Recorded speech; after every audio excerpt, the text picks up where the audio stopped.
আসসালামু আলাইকুম। Channel I কৃষি সংবাদে আমন্ত্রণ জানাচ্ছি আমি প্রিয়াঙ্কা। এখনকার সংবাদ আয়োজন একই সঙ্গে চ্যানেল আই এর ইউটিউব চ্যানেলে এবং চ্যানেল আই এর ওটিটি প্ল্যাটফর্ম আই স্ক্রিনে লাইভ স্ট্রিম হচ্ছে। যাচ্ছে বিস্তারিত সংবাদে। পর্যটন শহর কক্সবাজারে দিনে দিনে নির্মিত হচ্ছে নতুন নতুন আবাসন, হোটেল, মোটেল আর অবকাঠামো। এতে বিশ্বের বৃহত্তম সমুদ্র সৈকতের পাড়ে অবস্থিত শহরটির প্রাকৃতিক সৌন্দর্য নষ্ট হচ্ছে, ধ্বংস হচ্ছে প্রকৃতি, যা সুরক্ষায় কিছু নাগরিক উদ্যোগ নিচ্ছেন ছাদ কৃষির। এতে পূরণ হচ্ছে পরিবারের খাদ্য চাহিদাও। বিস্তারিত জানাচ্ছেন শায়েখ সিরাজ। দেশের দক্ষিণ পশ্চিমাঞ্চলে অবস্থিত নৈসর্গিক সৌন্দর্যের শহর কক্সবাজার, কিন্তু ভবনের পর ভবন নির্মাণে এই শহরের সৌন্দর্য এখন অনেকটাই ম্লান হয়ে পড়েছে। উঁচু উঁচু ভবনের আড়ালে হারিয়ে যাচ্ছে সবুজ প্রকৃতি। ঠিক এই পরিস্থিতিতেই একদল নাগরিক সবুজ ধরে রাখতে উদ্যোগ নিয়েছেন ছাদ কৃষির।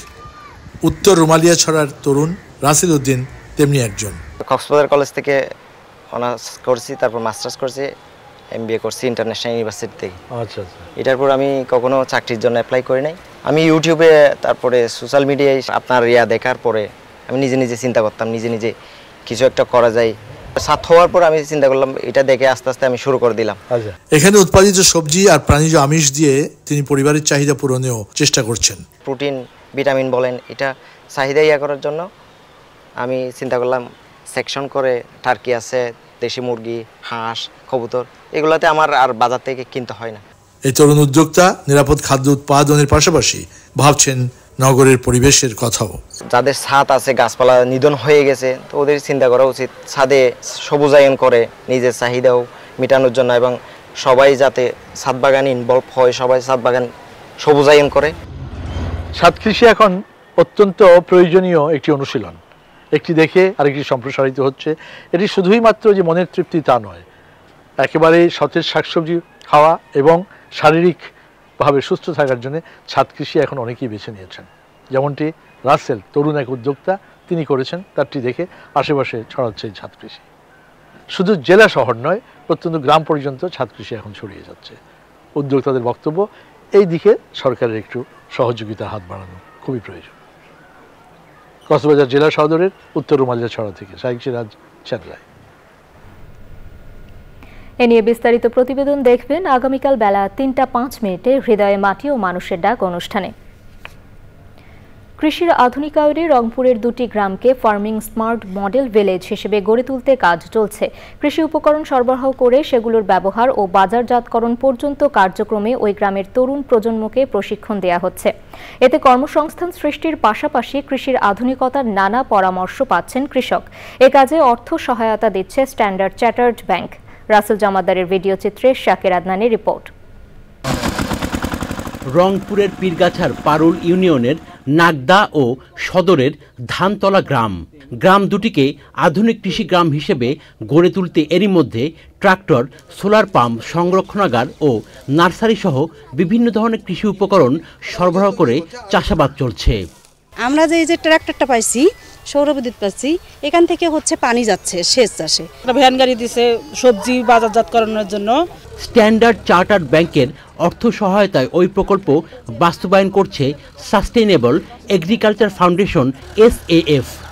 একটি যদি ফার্মিং স্মার্ট মডেল ভিলেজ তৈরি হয়, তাহলে এই মডেল ভিলেজটাই পুরো বাংলাদেশেরই গ্রামীণ অর্থনীতির একটা পরিবর্তন আনতে পারবো, যেটা হলো কৃষির উৎকর্ষের মাধ্যমে। ৭৯টা যে বিভিন্ন ধরনের মেশিন দিয়েছি, সেই ৭৯টা মেশিনের মাধ্যমে এরা প্রত্যেকে একটা ইনকাম জেনারেশনের সাথে যুক্ত হয়ে গেছে।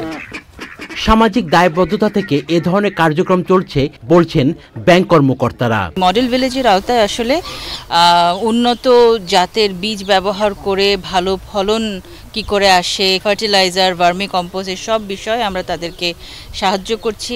এর পাশাপাশি কৃষির উন্নয়ন ও কৃষকরা যাতে আর্থিকভাবে লাভবান হতে পারেন সেজন্য বগুড়া, জয়পুরহাট, পাবনা, নাটোর, রাজশাহী ও সিরাজগঞ্জে চারা তৈরিতে ৩০০টি ইকো ফ্রেন্ডলি পলি হাউস গড়ে তোলা হয়েছে। ফলাবেটে করলে আপনার বৃষ্টিতে নষ্ট হয়ে যায়, তারপর আপনার শিকড় খাওয়া যায়, আর এটাতে করলে ওইগুলো হয় না আর কি।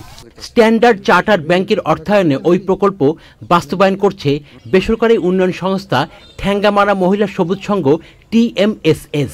এই নেট হাউসে আমরা সকল প্রকার বীজ উৎপাদন করতে পারি, বীজ থেকে চারা উৎপাদন করতে পারি।